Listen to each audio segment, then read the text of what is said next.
Are you ready to feel like it's Friday every day? I'm Mark Labriola II, and this is the Friday Habit. We interview experts to learn how to bring excitement, possibility, and sweet, sweet relief into every single day, no matter what day it is. If you're a small business owner, entrepreneur, or agency leader, get ready to grow your business, lead with purpose, and build a life you love. Welcome to the Friday Habit.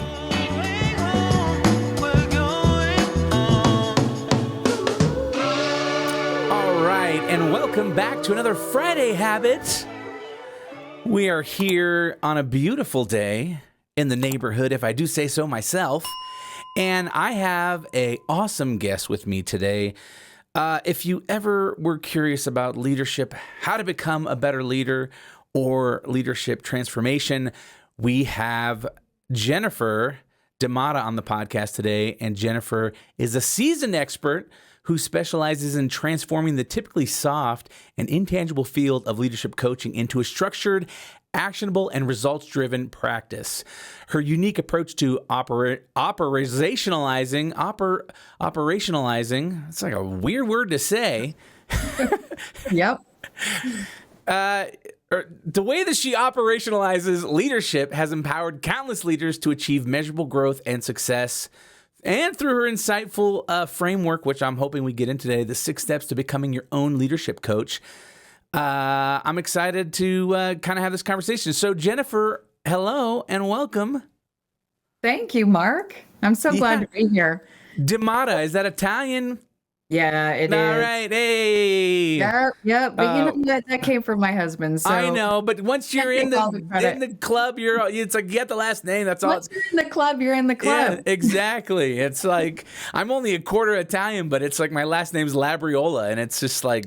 There you go. My wife would say I'm 100% Italian. So there you go. Hey, take it. Yeah, exactly. So, you have the name and that's all that counts. That's right. Yep. Yeah. And I've been married long enough to say, hey, I earned my Italian. Exactly. It's all that hand talking and loudness and, right. Holidays where people are fighting and, it's great. So fun, so loud, so draining. Yeah. My wife, she's just a quiet person, and between like me and the kids, it's like she never gets a chance to, really get her voice in there. So I'm like, baby, you just gotta like talk louder, Yeah. You just gotta get in there. You gotta jump in. You just gotta jump in. I have 3 brothers, so I didn't need to grow up Italian to jump in. Like, you already had to fend for yourself. I had to figure it out. Yeah, well before I married the Italian. Yeah, that's awesome. So you said you grew up with 4 brothers. 4 brothers, 3 brothers. 3. 3 brothers. Okay, so where did you kind of land in those 3? Were you the youngest, the oldest, the middle? I am the 3rd, so I have 2 older. Brothers and 1 younger brother. Yeah. So when it comes to that, it's like, what are you? Are you the middle child then, or are you? Who gets to be the middle? No, I mean, I operate as the oldest. Nice. That's the way I act. Yeah. Okay, herding the cats, keeping everybody in sync and stuff. Being in charge. And I think it's the girl thing. I think I'm a strong woman. I like to take charge, and so I think it all kind of comes from that. That if you ask, who wants to be in charge? None of my 3 brothers are going to say, I do. It's going to be me. So I have 2 boys and a girl, and my daughter's the youngest. And she's definitely in charge. And she, she just, it's whenever they're all home alone, now they're old enough to kind of babysit themselves. But it's like, okay, well, Evelyn's with them. So if anything happens, like, she'll know what to do, even though she's only 12. So, right, exactly. Yeah. Well, I mean, I'm a Gen Xer, and we always make fun of the fact that, hey, we were taking care of ourselves since 8 or 9. And that is like, it is totally true.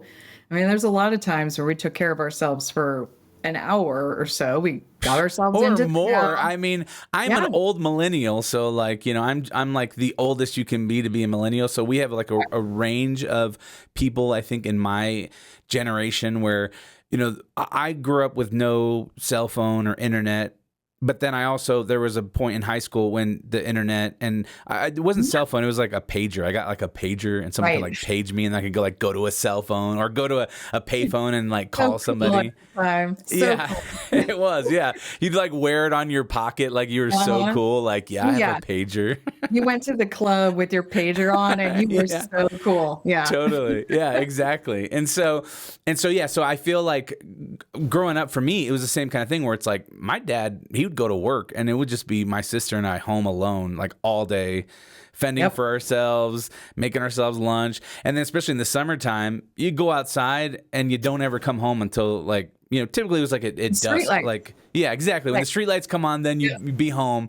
But no one was worried that I was dead in a ditch somewhere or, no one even knew who you were or where you were, and no one cared. I could have been kidnapped for 6 hours by the time someone even thought about where I was. That's right, exactly right. Yep, but you must stay outside. It's so funny because I see that stuff all the time on Instagram Reels, and it just cracks me up because it's really true. I mean, I don't think kids these days would have any idea what that was like. Oh, 100%. And well, it's hard for me. Do you have kids? I do, but I have an older millennial, maybe a millennial, 1996. She's going to be 29 later this year.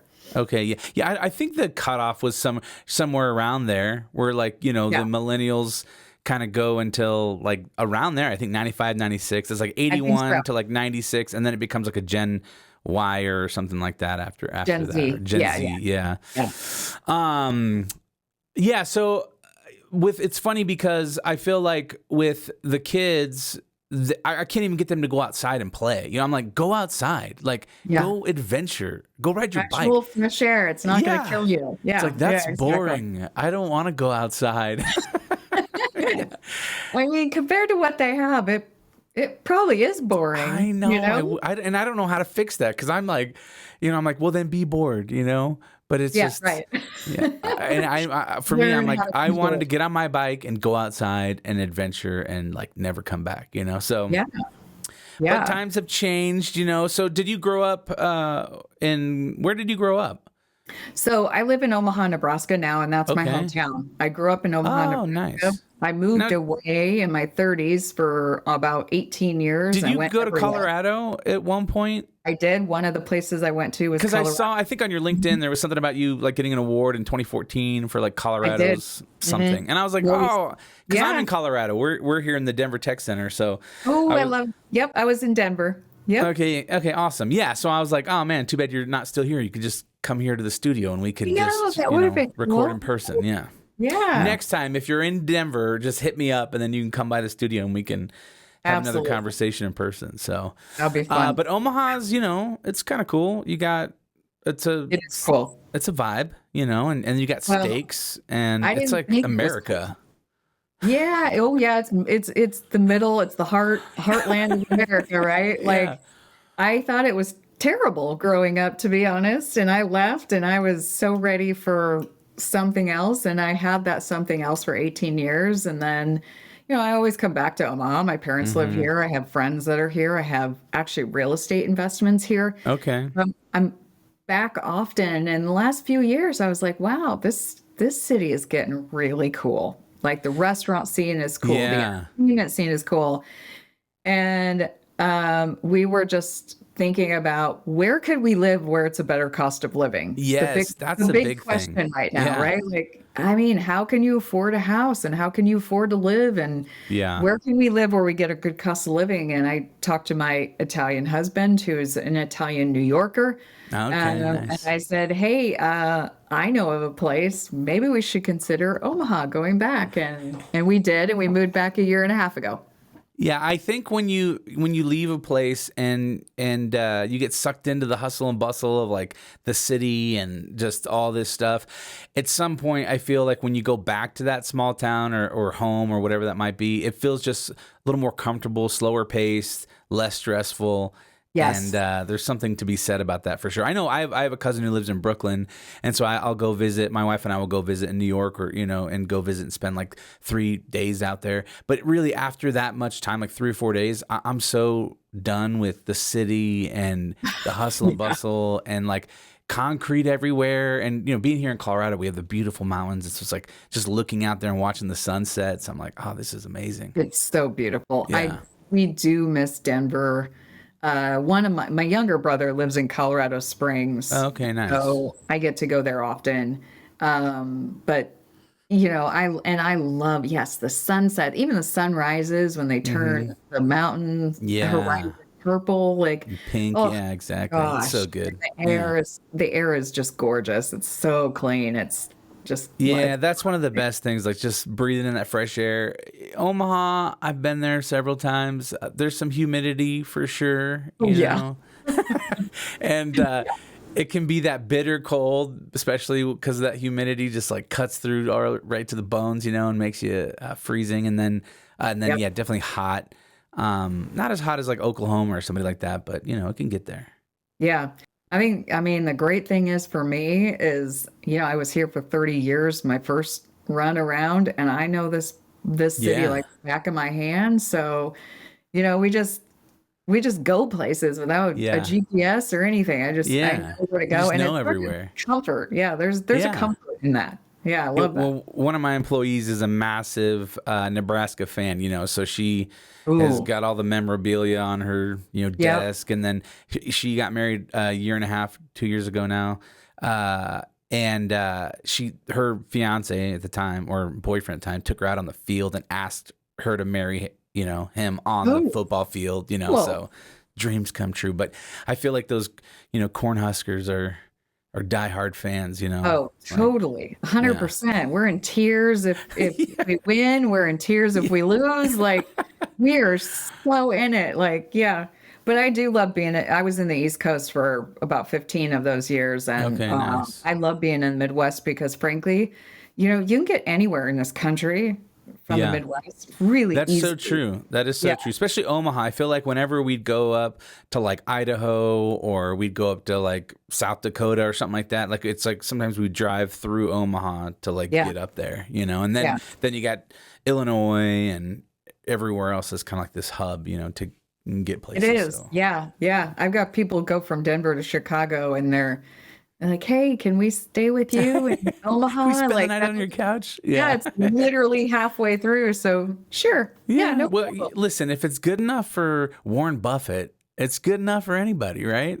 Yeah, and you'd be surprised by how much more money besides Warren Buffett is in this town. This is a really wealthy town. I mean, there's just a lot of people with a lot of money. But for sure, Warren Buffett, 100%. he's the one who puts it on the map, right? Of like the Oracle. Yeah, exactly. So I would love to hear a little bit about your journey. Kind of why should I trust you when it comes to leadership and leadership development? Like, what are some things that you've done, and kind of your journey into it, into leadership, and then really kind of trying to understand kind of what inspired you to tackle this leadership coaching kind of from an operational perspective. Yeah. And that's a great way to say it, actually, because I wasn't in corporate life for 20 plus years and took all those learnings plus my master's in leadership, to apply that and develop a program that was unique and really serves an audience that needs to be served better, which is that audience in middle management that gets really stuck and trying to figure out how to get to that next rung on the career ladder.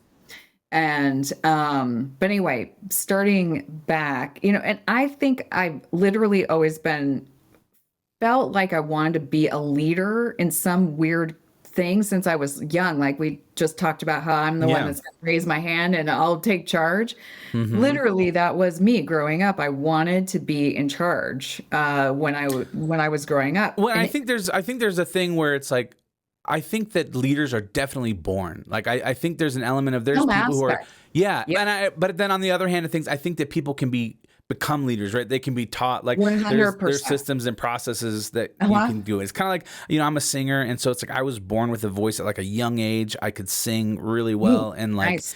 I was just self-aware as a little kid, and that was one of those things. My daughter now, she really wants to sing, but she really wasn't born with that gift. But we've started taking her to voice lessons, and she's like learning, and she's getting better and better. And I'm like, hey, there's something inside there. Like it's like this piece of coal that we're shaping into a diamond, and I feel like leadership is kind of like that, right? Where a lot of people are insecure about it, like, oh, I could never be a leader, or because you see these people who are just naturally energetic and good in front of people and can command a crowd, with their words. And then a lot of times people get in their heads, especially if they're just really great employees that keep getting promoted. And then you have this imposter syndrome where it's like, oh, like I really don't know what I'm doing here. And now I have all these people underneath me. Like, I don't think I could be a leader, but I mean, yeah. Jennifer, you're telling me that there's a system and a process and a way to look at this differently. Yeah. 100%. You know what? I try to buck that trend that there's a specific type of person who's born to be a leader. And the reason I buck that trend is because you need to learn how to understand who you are and develop your leadership style from who you are. There are several different types of leaders that have been successful, whether we're talking about Warren Buffett or Bill Gates or whoever a leader is to the person that, I'm talking to, whatever their favorite leader is. There is a leader out there that is like you, a successful leader out there like you. All the personalities have been spread across all the great leaders.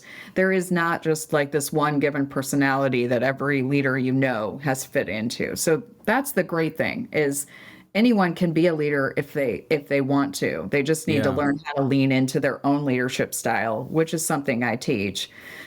But it was so starting back, I was always interested in that. I even got a master's in leadership just on the desire that I wanted to learn more and understand more about what leadership means and what impact it actually has. And then beyond that, I just my backstory a little bit. When I was in college, I was a little bit lost.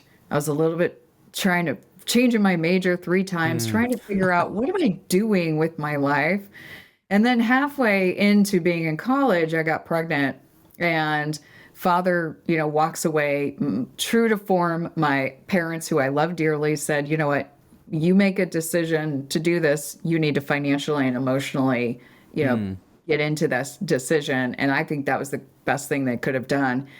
And so, I'm dealing with all this. I don't know where I'm going in my career.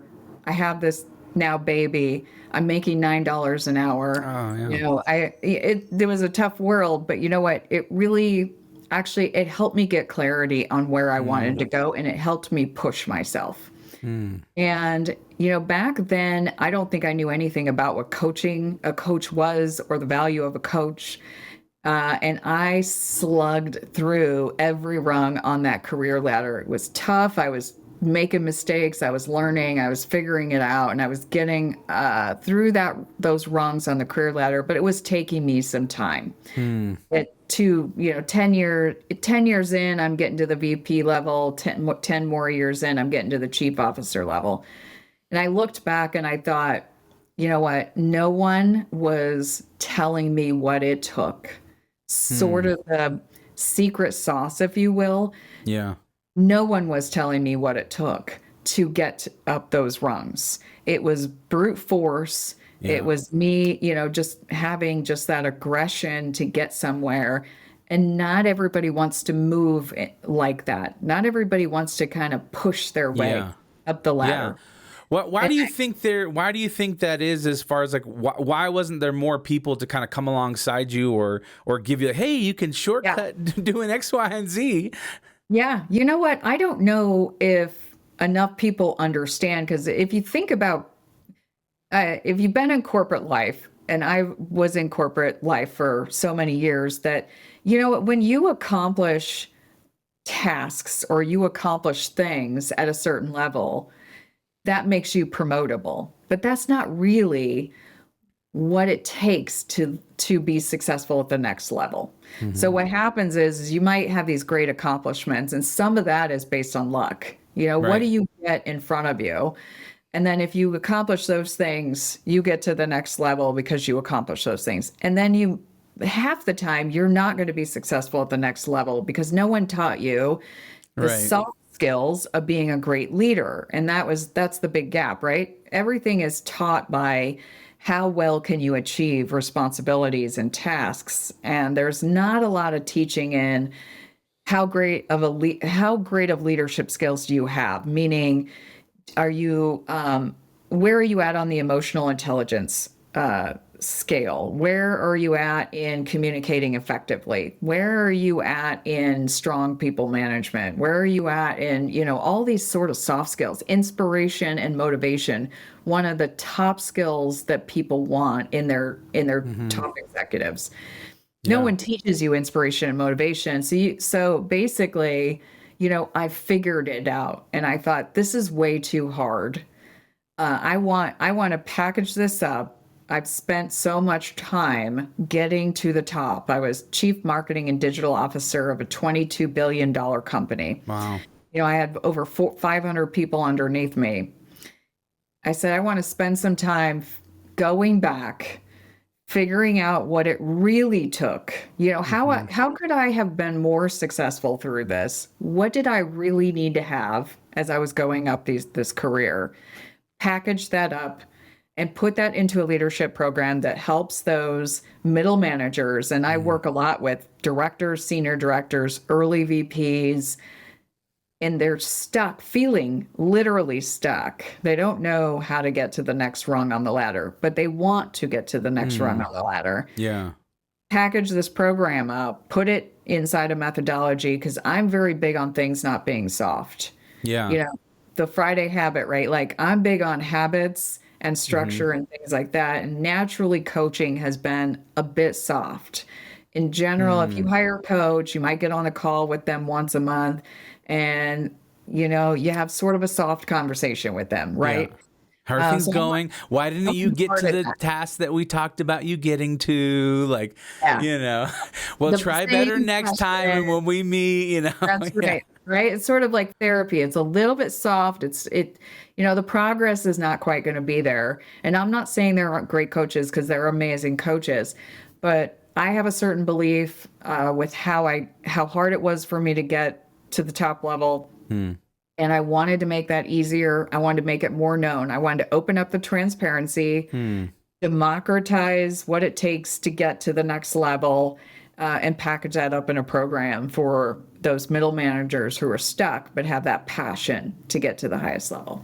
Yeah. That's what Uprisers is. That's my program right here, my company, Uprisers. Yeah, I know. So that's so cool. And I think that's such a awesome thing. Like, you kind of made it to the top of this mountain, and then you thought, like, hey, what are the things that I learned along this way that I could then kind of throw a rope down to people below to help them make their way up this mountain a little bit easier, so they don't have to struggle. And so I think there's probably an element, right, that's can kind of be fulfilling. You're kind of on the back half of your career now, kind of doing something different and going in a new direction. And so it's like, okay, you probably want something that's going to be fulfilling and enjoyable and something where you feel like you can really offer a lot of value to people. And so to me, it just seems like a great win for you to say, hey, I want to offer all this knowledge up to people and help them thrive where they're at, and so that they don't have to deal with all that anxiety and stress and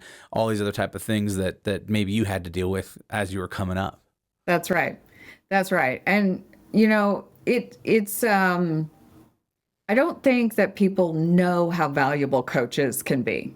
Yeah, well, I think there's been a stigma because in some ways, I feel like over the years, right, it's like there was a kind of this push for all these gurus and coaches and stuff. And so sometimes I'm always like leery of like, are you trying to get a buck from me? Like, or are you trying to help me? And I think there's room for kind of a new wave of coaching and That's right. whatnot in the industry. Well, yeah, exactly. And I think coaches generally don't have to be accountable to anything, right? I have to be accountable to getting on a call with you, and that's about it. But I like it when my clients hold me accountable for coaching them and putting them in the right direction. And accountability kind of lies in, did they grow from the program? I can't always determine if they're going to get a promotion or not, because there's just so much more that goes into that. Yeah, it's like very nuanced. Yeah, but did they get the value that they wanted? And, I take my reviews and ratings very seriously, and I try to put them out there to the world transparently, because the point is for me to do a good job, not just get a buck. I want to help fulfill somebody's dream. And if I am a part and give them a meaningful piece that they wouldn't have had unless they had me, then I feel like I did my job at the end of the day. Yeah. Yeah. That's really cool. So can you kind of briefly walk us through the 6-step, becoming your own leadership coach kind of system? Absolutely. And a little bit of where it came from, because again, I'm very methodical. So anything I like to do in life, this is why I like the Friday habit, right? Is I'm very methodical. I build habits around things. I want to be very efficient. I want to make sure things can scale. I want to make sure I can fit a lot into my life. But the other way that this came up in reality of building the 6 steps was when I was running large teams, like when I was the chief marketing and digital officer, and also other teams, even 50 or 60 people. I've got young folks underneath me. They're all pretty hungry for development, professional development on some level. They're also, many of them are hungry for promotions and that sort of thing.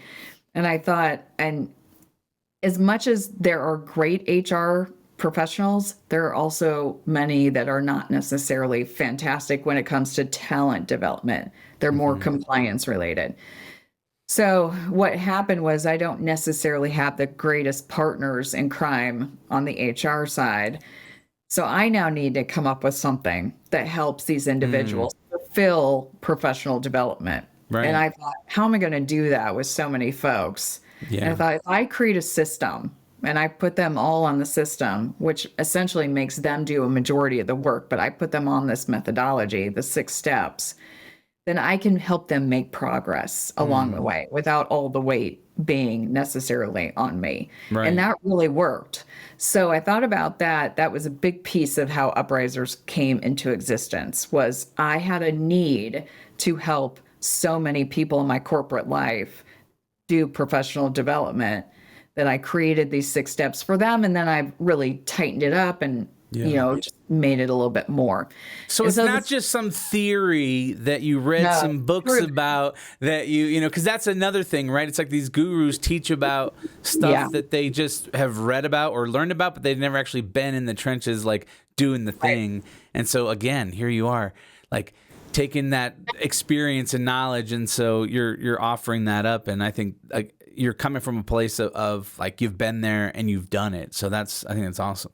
Oh, yeah. This is real life. This is really tested. And then it's been even more tested since I've been at Uprisers, because I've been doing Uprisers since 2018. So I have plenty of people that can say, you know what, it really helps to have a methodology. There's clarity on the steps I need to take to be able to level up my leadership capacity and get prepared for VP or get prepared for an SVP role or whatever that next step is. And it really works across the board, because I even work with I even work with female entrepreneurs, because I have so much business experience as well. Their leadership capacity needs work too. And I know how to work within the entrepreneurial background. So it really isn't just for directors and VPs. That's a heavy piece of my clientele, but I work with others along. So methodologies are great, because you usually can spread out your clientele when you have a really strong methodology. So the 6 steps, I'll start with the first one. And the idea of the 6 steps is, once you have these 6 steps in place, you can repeat these things over and over and over again. As you want to achieve, a certain goal, you go through your 6 steps. And then once you've achieved that goal and you have a new goal, you can go back through the 6 steps. Just keeps you on track, keeps you accountable. And so the first step, and I'm a big believer in this because there's several studies around it, but the first step is assessing yourself. You've got to, in order to be a great leader, the top thing you need is to have high self-awareness. There are Yeah. several hard studies out there that show that people with high self-awareness are great leaders and people with low self-awareness are not great leaders. They're Yeah. not good leaders. It is a hard correlation. Yeah.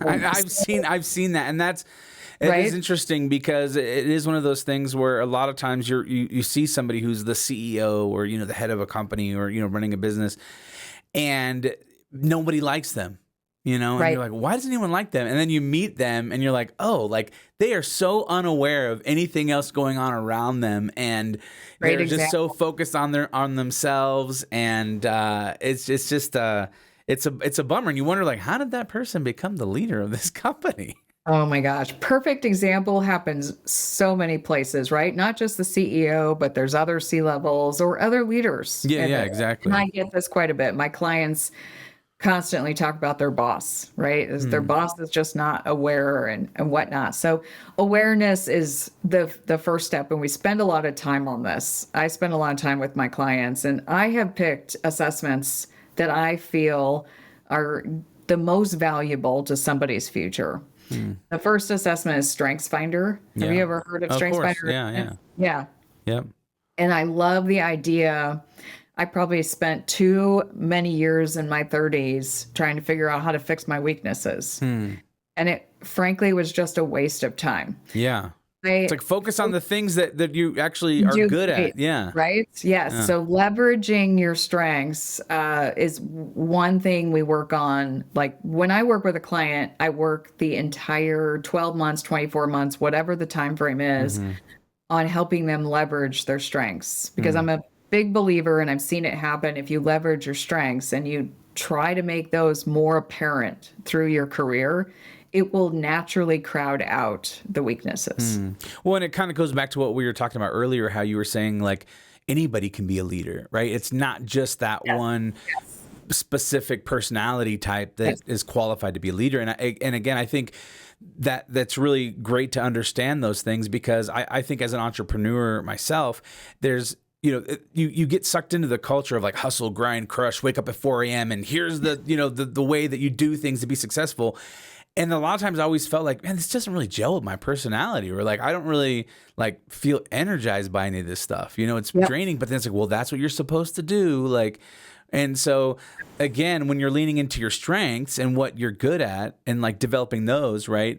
And then the thing that I've learned over the years is to like, okay, now bring people around me who are better at, organization or That's right. Fill the finance gap. or whatever else it is. Yep. Fill the gaps. And that's the other great thing is once you assess yourself and you know kind of some of the areas that you aren't great at, and I'm not talking about skill sets, I'm talking about leadership skills, softer skills. You also need to know where you're not great in the softer skill side and then fill in the gaps. That way, I actually built a whole team on StrengthsFinder. So I know my strengths, and I built a whole team on StrengthsFinder in two different ways. So I know my strengths and I know why they fit well in taking on the role that I would take on. Then I thought about the roles I needed in that team, and I thought about the strengths finder that would be great for that role, as well as the strengths finder that would be great and a fit for the whole leadership team. So essentially, though, the first step is to assess yourself. And there's the strengths finder. We do 16 personalities, which is a personality test. And then we also do emotional intelligence. And the blend of that starts to tell me what kind of leadership style can we help that person lean into to become the greatest leader that they can be. And that's where we talk about, there are leaders of all flavors. You don't want, it would be a danger to say, okay, I like so-and-so as a leader, and then try to be like that if that is not inherently you. You want to be your own leader and build your leadership style. So the assessment is to build the leadership style. The second step of this is to build your long-term vision. There's most people don't build long-term visions, but if you do build a long-term vision, and you work on setting goals, which is the third step, set 90-day goals to help you get to the long-term vision, you have about a 95% chance of achieving that goal. Really? Yeah.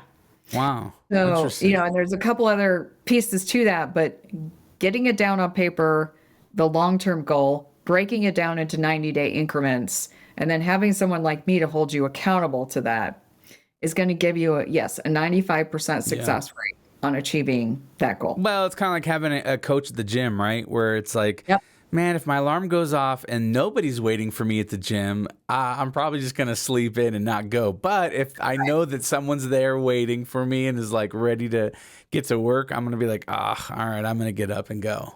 Yep, that's exactly right. And that's what a great thing about a great coach can be is two things. They can be your biggest advocate and your accountability coach. Mm-hmm. If they do those two things really well, you're going to really you're going to mesh well with that coach, and you're going to get the value you need from that coach.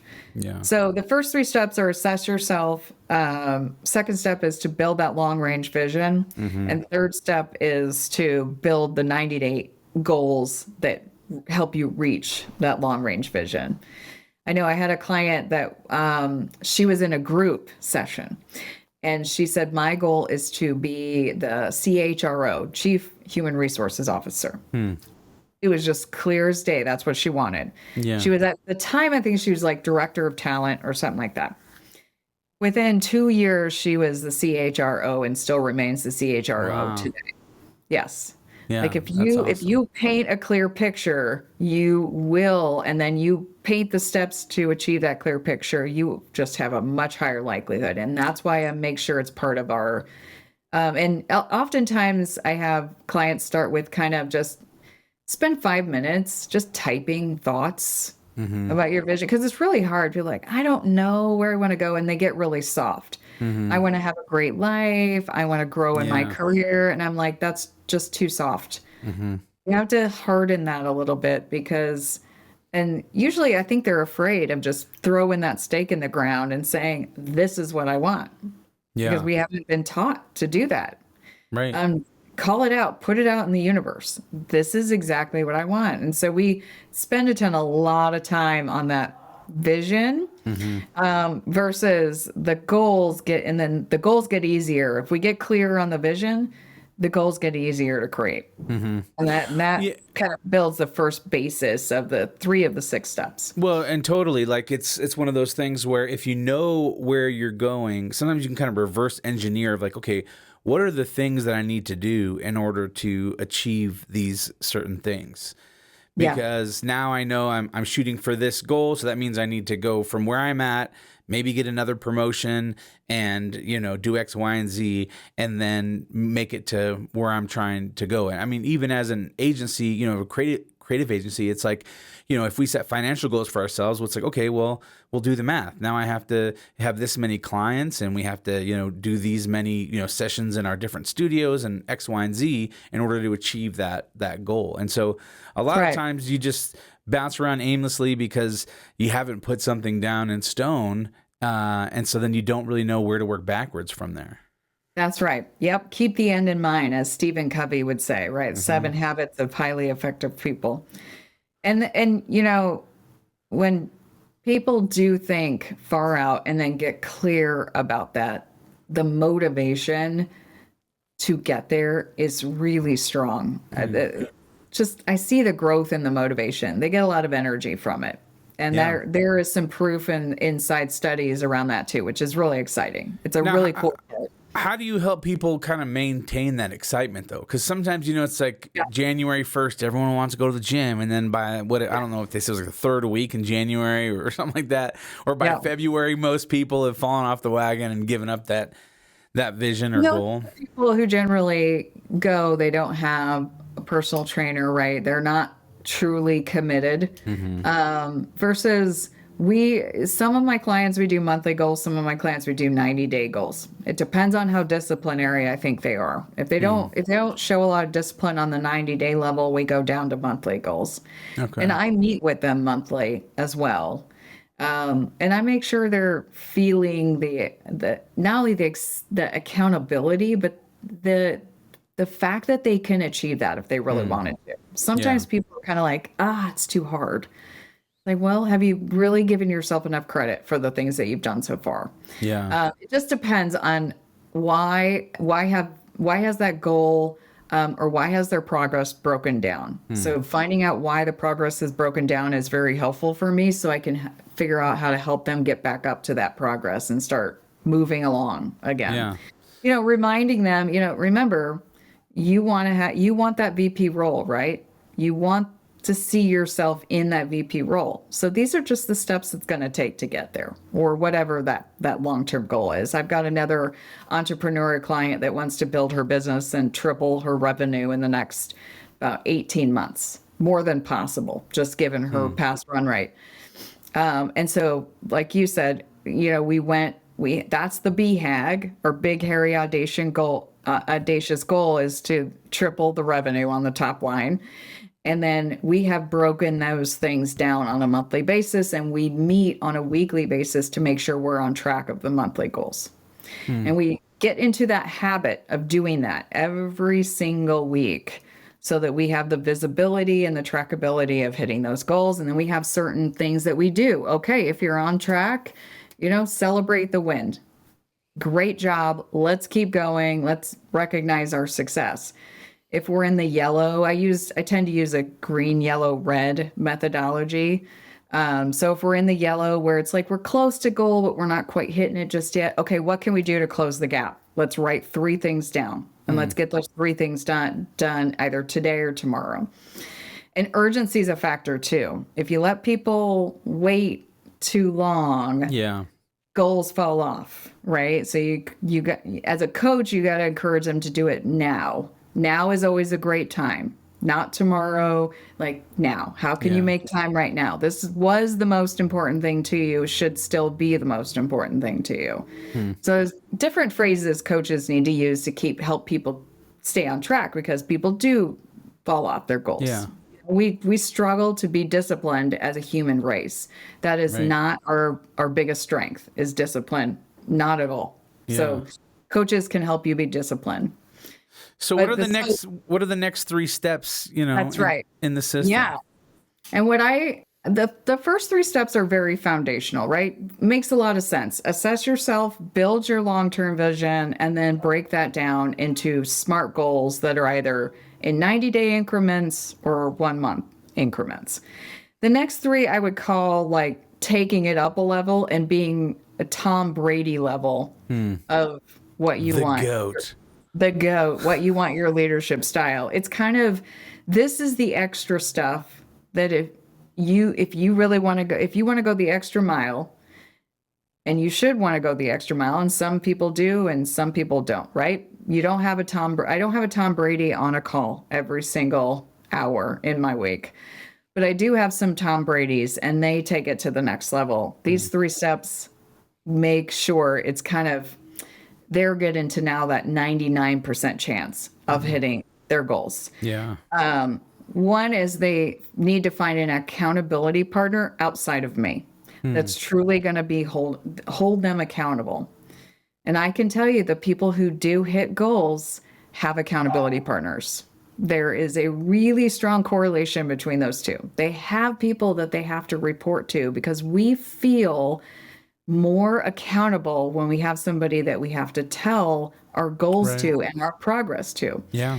So they find an accountability partner. That's step 4.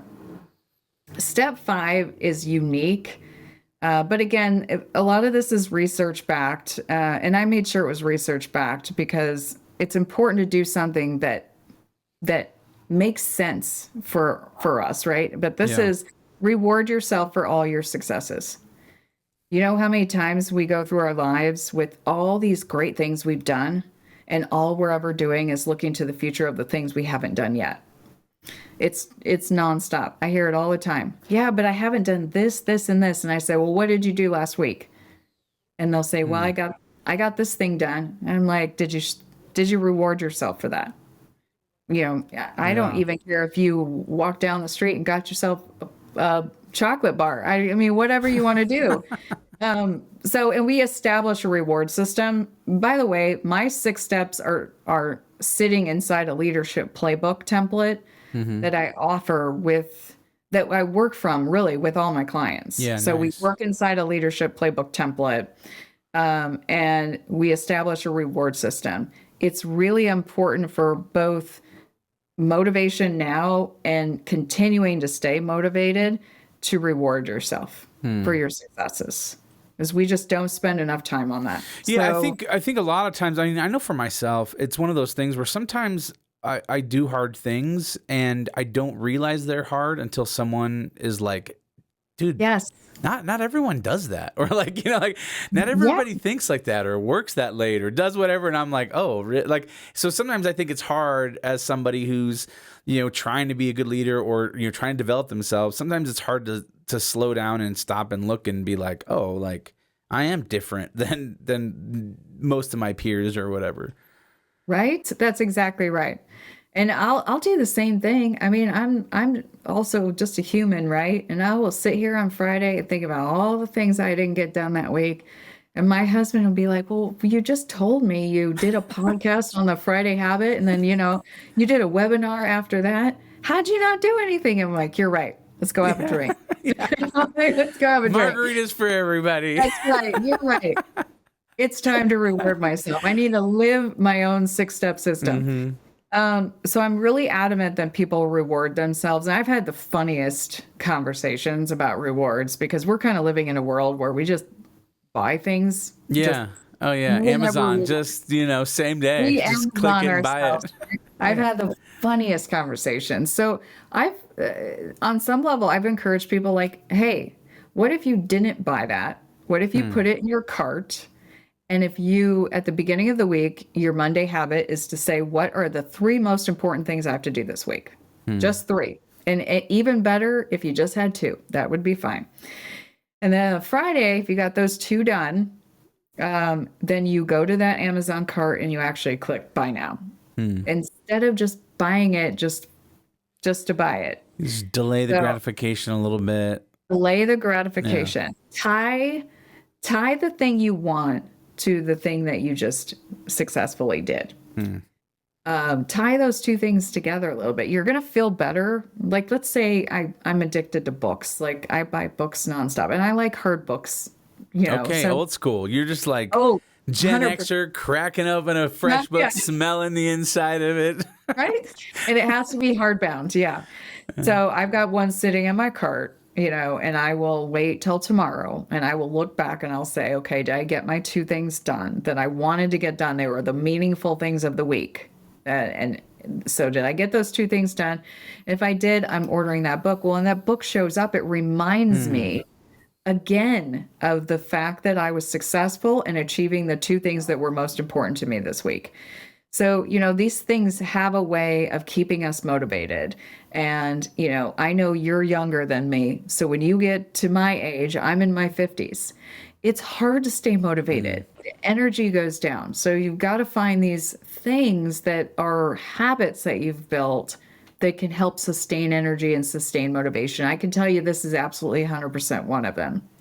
Because that hard thing that showed up or that dinner you had meant more because you felt like, I deserved that. Right. And it meant more. And now you're ready on Monday to set those 2 things you need to achieve, those new 2 things. Now you're even more motivated to do that because it creates a system and a flywheel of sort of like, get the hard things done, get the meaningful things done, reward yourself, get the meaningful things done, reward yourself. So that's step 5. And then step 6 is also very meaningful and takes motivation to a new level, but I encourage every single client of mine that every time you're learning something, I want you to pay that forward to 2 to 3 people who are interested in learning that thing too. So I want you to continue to say, and there's 2 pieces. There's one is what they're doing through the coaching program is they are learning new leadership. They're learning new leadership skills. They're learning new ways to operate. They're learning a bunch of new things. So I want them to pass that on to people that mean something to them that are also interested in learning those things. It helps reinforce the learning number one. When you're teaching someone else, you are reinforcing what you just learned, which is great for them. Right. And it's also, you're in a state of giving. So the person just received something that's super meaningful, and then you also had the motivation of, or sort of that good feeling of having given information that was meaningful to that other individual.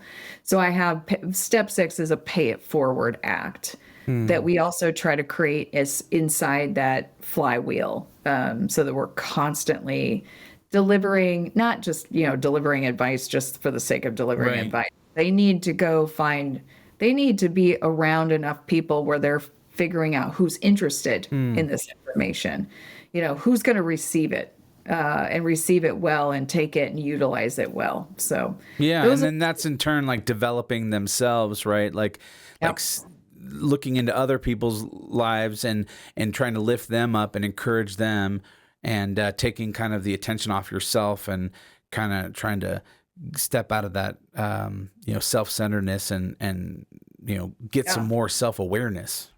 Yeah. And it's, again, it's all on this idea that it's a black box, sort of some of this leadership capacity stuff, emotional intelligence or inspiration and motivation or, strategic thinking is a bit of a black box. It's hard to understand. You're not getting taught that type of stuff early enough in your career. And so if I can help them learn it and then they can help somebody else learn it, we're democratizing what people don't understand right now to move up the career. Yeah. What do you think the essential mindset shifts are for someone to kind of effectively grow as a leader, you think? One mindset to me is they got to think more at a company level versus at an individual level. I talk a lot with people about this, that, companies, they're not getting a paycheck out of thin air, right? The company doesn't have money trees growing, outside their corporate building. The company has to survive in order for the employees to be there and thrive. And employees don't learn enough how to have a company mindset because they're not taught how to have a company mindset. And what I mean by that is how do we make financial decisions that are good for both the people and the company? Because they have to be good for both. They have to make sense for both. I teach people how to look up. I have so many wonderful senior directors that know how to manage their team. Their team loves them, but they have no real peer relationships and they don't have the strongest relationships at the C level. I said, if you want to move up the career ladder, you've got to get visibility by looking and having conversations with people above you. And they're going to be a little uncomfortable because, the hierarchy thing really matters in a lot of these companies I work with. A lot of them I work with are multi-billion-dollar companies. And, and it matters if I'm a senior director and I'm trying to go have a conversation with a CTO.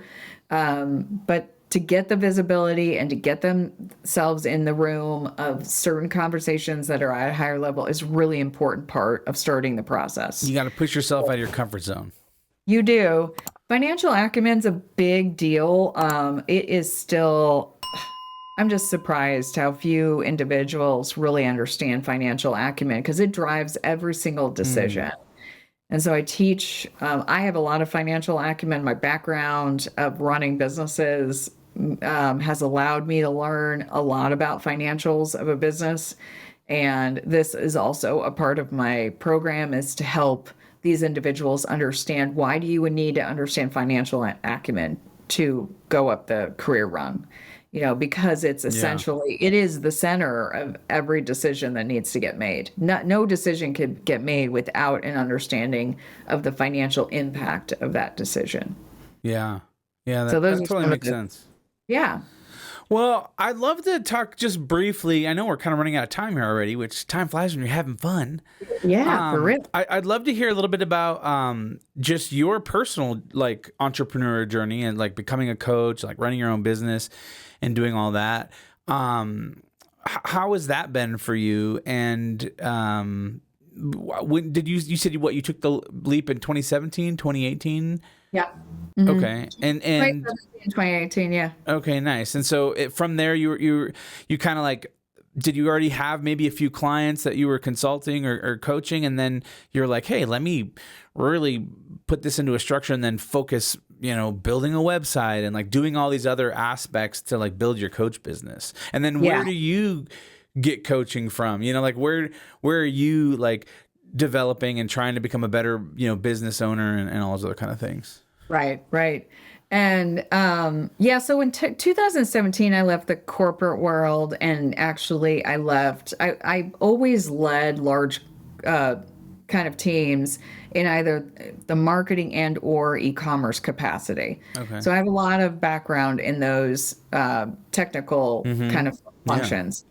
And which is some of the hard part as far as just beginning out as an entrepreneur, like some of those elements of like building a website, marketing, copywriting, like sales language and email campaigns and sales funnels. I mean, there's a lot of that stuff that's like so foreign to most people because they're just spreadsheets and numbers type people. And so it's like you kind of had a little leg up because you were in a little bit of that space and so understood. Yes, a little bit. I would say that I'm okay with not knowing, and I'm okay with going and figuring it out. And I think the one thing you've got to do well as a business owner is be okay with that. Be okay with not knowing and then saying, I got to go figure it out. And if you start with Google, great. Start with Google.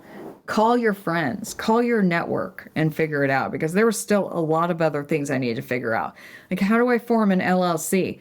Do I what's a contract look like between me and a client?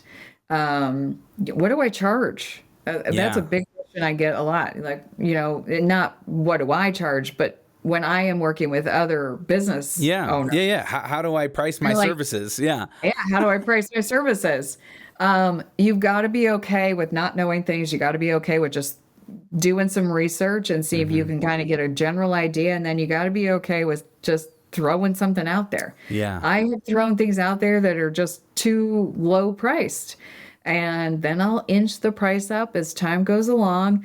And no one ever balks. Like, I keep, inching the price up until somebody probably looks at it and goes, whoa, holy cow.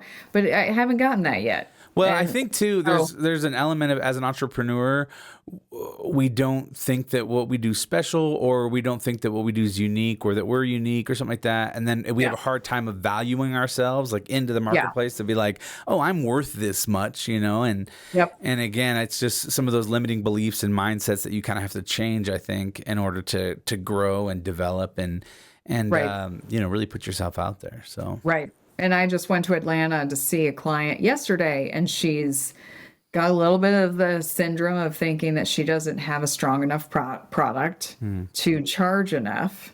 And I think she is charging way too low for her product. And she, in reality, is, because her expenses are higher than her income. So I said, okay, we got a couple different choices here. You're going to have to go after a huge volume of clients, which is going to pressure your capacity. Yeah. Or you're going to have to think about how you can talk about your services and respect it, where you can get enough confidence to charge probably 3 times more than you're charging right now. Yeah. And I am sure she is charging too low, right? Because that's usually where women start. They charge too low. They just don't charge. Yeah, they don't charge enough. Not even close. And it's usually, I talk to they're quite a bit of my clientele as well. And it takes a few conversations to get them to really see that even if they put something high out there, you could still negotiate with the client. It's kind of like getting an offer. Like, listen, the idea is to sell them on what you do and what result they can achieve by working with you. And you want to get that all kind of out there first. The price should come last, because the price shouldn't matter after you've shown them that they have a problem, you have a solution, and it's the best solution on the planet for their problem. Yeah. Have you heard of Blair Enns? Do you know who Blair Enns is? No.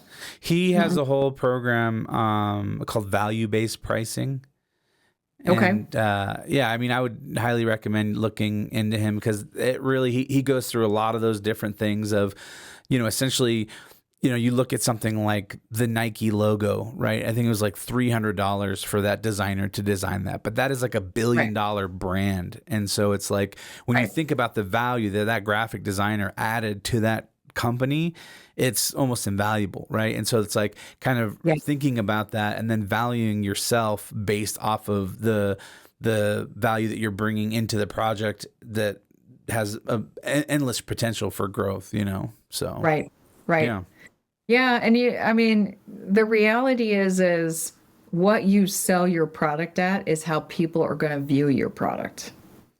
Mm-hmm. So if it's cheap on some level, people will view your product as cheap. And if you are selling a cheap product, that's perfectly fine. If you want to be the Walmart of race the bottom. Yeah. Great. That is your model. But if you are not the Walmart and you are more like the Neiman Marcus of coaching, then you've got to have Neiman Marcus pricing, because it's very much what people look at to determine how valuable that product really. Well, and I think there's the ancillary and external things too that are part of what you do, right? It's like, okay, Neiman Marcus buys the same cotton shirt from Bangladesh that Old Navy does, right? But then it's just the vibe and the energy that you get when you go in someplace, the customer service, like there's all these elements that go into where it's not really about that cotton shirt that was made in Bangladesh. It's really about all the things that accompany it. And so as, with your business, it's like the same thing. It's like, not only anyone can provide this kind of value or whatever, but like, what is it unique that you're bringing to the table? And, what systems and processes and then what kind of attention are you paying to that client that's really going to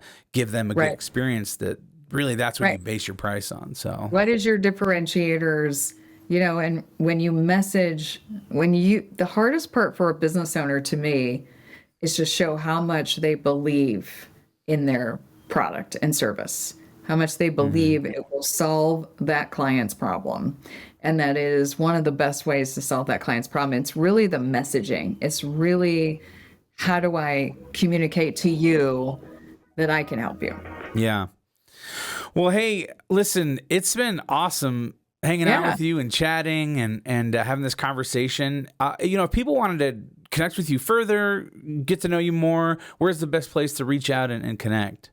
Yeah, it's really easy. You go to uprisers.com, and that's with an O. So it's UPRISORS.com. Okay. Or you can reach me directly at Jennifer@uprisers.com. Okay, awesome. And find you on LinkedIn and all those other places. All that good stuff. Yes, please. Okay, awesome. Well, I always love to leave people with one action item that they can kind of take into the next week, starting out Monday morning. What is going to be the actionable tip that you recommend to our listeners to implement right away so that they can enhance their leadership skills? Well, what I would say is go to StrengthsFinder and take that assessment and get to know your top strengths. Where are you amazing? And then start observing yourself through the week and how you're using those strengths. Nice. And it'll amaze you how much awareness you can gain out of just doing that. Love it. Love it. All right. Well, hey, thanks so much. And thank you for listening to The Friday Habit. You can go to thefridayhabit.com to find show notes for this episode. There you can also find links to our websites and ways to get in touch. And at the bottom of the page, you can download our guide to the Friday Habit system that will show you how to set aside one full day each week dedicated working on your business instead of always in your business. You can hit us up at hello@thefridayhabit.com. Leave us a voice memo, maybe something you want us to talk about. And until next time, remember, live every day like it's Friday.